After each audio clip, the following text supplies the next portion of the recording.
'Mallesham', 'eight AM' లాంటి sensible films ఇచ్చిన 'రాజారు' గారు ఇప్పుడు 23తో మళ్ళీ వచ్చారు. ఈసారి కూడా అదే ఇంపాక్ట్ క్రియేట్ చేశారా? లేదా? అనేది తెలుసుకోబోయే ముందు మీరు మన ఛానెల్‌ని ఖచ్చితంగా సబ్స్క్రైబ్ చేసుకోవాలి. ఎందుకంటే థియేటర్ రివ్యూస్ అందరికంటే ముందు ఇచ్చేది మనమే. అండ్ ఈ మూవీని నేను 2 మంత్స్ బ్యాక్ ప్రసాద్ ల్యాబ్స్‌లో ప్రీమియర్ వేసినప్పుడు చూసా. అప్పుడు రాసిన రివ్యూ ఇప్పుడు పబ్లిష్ చేస్తున్నానన్నమాట. Now coming to the story line. Hero డబ్బు కోసం తన కష్టాల నుండి బయటపడడానికి ఒక ప్లాన్ చేస్తాడు. ఆ ప్లాన్‌లో సక్సీడ్ అయ్యాడా లేదా?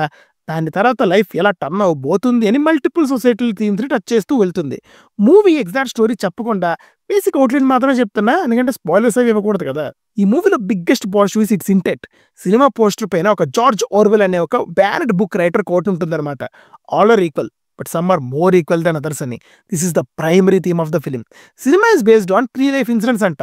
సొసైటీలో జరిగే ఇన్సిడెంట్స్‌ని యాజ్ ఇట్ ఈస్‌గా చూపిద్దాం అనుకున్నారు. ఫర్ ఎగ్జాంపుల్, మనం పుట్టిన ఫ్యామిలీ ఆర్ క్యాస్ట్ వల్ల ఒకరి ట్రీట్మెంట్ అండ్ ఫ్యూచర్ ఎలా ఉండబోతుంది, ఇలాంటి టాపిక్స్‌ని చాలా టచ్ చేశారు. నార్మల్‌గా ఇలాంటి సప్రెషన్ థీమ్స్‌ని తమిళ ఫిల్మ్స్‌లో బాగా చూస్తూ ఉంటాం. వాటిలో ఈ అప్రెషన్ అనే పాయింట్‌ని ఎక్స్‌ప్లోర్ చేస్తారు కానీ సొల్యూషన్స్ ఆర్ గుడ్ ఎండింగ్స్ తక్కువ. ఈ ఫిల్మ్‌లో ఐడియాని ఎక్స్‌ప్లోర్ చేస్తుంది. బై ద ఎండ్ ఒక మీనింగ్‌ఫుల్ మెసేజ్ ఇవ్వడానికి అయితే ట్రై చేస్తుంది. లాస్ట్‌లో టైటిల్ అప్పుడు ఒక సాంగ్ ప్లే అయ్యిద్ది. It was a beautiful way to end the film అండి. బేసిక్‌గా చెప్పాలంటే మూవీ అంతా సోషల్ కామెంటరీ ఉంటుంది. అది రిజిస్టర్ అయిందా లేదా అనేది ముందు ముందు మాట్లాడుకుందాం. ఈ సినిమాకి ఇంకొక biggest positive it's rooted nature. Cinema అంతా ఒక రియలిస్టిక్ మేనర్‌లో వెళ్తూ ఉంటది. మూవీలో డైలాగ్స్ కానీ, యాక్సెంట్ కానీ ఒక కొత్త ఎక్స్‌పీరియన్స్ అయితే ఇచ్చాయి. మూవీలో లొకేషన్స్ కూడా ఇదే ఉద్దేశంతో సెట్ చేసుకున్నట్టున్నారు. ప్రాపర్ విలేజ్ అట్మాస్ఫియర్‌ని సెట్ చేసాయి. దీనికి లైటింగ్ అండ్ సినిమాటోగ్రఫీ బాగా హెల్ప్ అయింది. కొన్ని ప్లేసెస్‌లో లైటింగ్ ఆడ్‌గా ఉన్నా కూడా మూవీకి ఒక మంచి లుక్ అయితే ఇచ్చిందండి. మ్యూజిక్ సినిమాకి కావాల్సిన రిక్వైర్మెంట్స్‌ని ఫుల్‌ఫిల్ చేస్తుంది. సినిమా అంతా సాంగ్స్‌తో నింపేశారు. సీన్‌కి సాంగ్స్ ఉంటాయండి. నా కమింగ్ టు ద నెగెటివ్స్, ఇది మూవీ స్క్రీన్ ప్లే అని చెప్పొచ్చు. ఎందుకంటే దీన్ని కొంచెం బెటర్ చేయాలనే ఫీల్స్ అయితే వచ్చాయి. ఇది మెయిన్‌గా సెకండ్ హాఫ్‌లో అనిపిస్తుంది.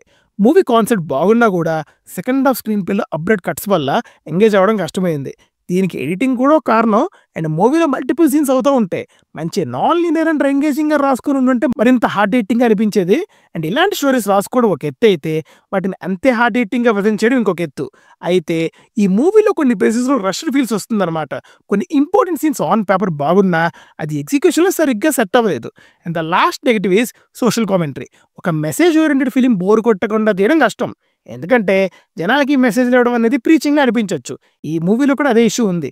మూవీలో మెసేజ్ కన్వే చేసిన విధానం కొంత ప్రీచీ ఫీల్స్ అయితే ఇచ్చింది. ది సెకండ్ హాఫ్‌లో అయితే బాగా అనిపించింది. దీనివల్ల కొన్ని ప్లేసెస్‌లో సీన్స్‌కి డిస్కనెక్ట్ అవుతాం. ఒక రియల్ లైఫ్ స్టోరీ అయినా కూడా అంత హార్డ్ హిట్టింగ్ ఫీల్స్ అయితే ఇవ్వలేదు. Now coming to the performances, సినిమాలో కొందరి performances were good in some scenes. Especially hero fun character కొన్ని ప్లేసెస్‌లో బాగా షైన్ అవుతాడు. Mainly it's a decent job. ఆ accent and rooted nature maintain చేయడానికి హెల్ప్ అయ్యారు. But some characters could have been deliver better అండి. ఫైనల్‌గా చెప్పేదేంటంటే కాన్సెప్ట్ బాగుంది. బట్ ఎగ్జిక్యూషన్ కొంచెం వీక్ అయింది. సోషల్ మెసేజ్ మూవీస్ అంటే ఇంట్రెస్ట్ ఉన్న వాళ్ళు ట్రై చేయొచ్చు. కానీ రెగ్యులర్ ఆడియన్స్‌కి స్లో అండ్ పీచీగా అనిపించొచ్చు. పర్సనల్‌గా నాకు బిలో యావరేజ్ అనిపించింది. కింద మన సెకండ్ ఛానల్ మూవీస్ రోజు మ్యాక్స్ లింక్ ఇస్తా. ఒకసారి చెక్ చేయండి. మళ్ళీ నెక్స్ట్ వీడియోలో కలుద్దాం. నండితల్ signing off team movies for you. Bye.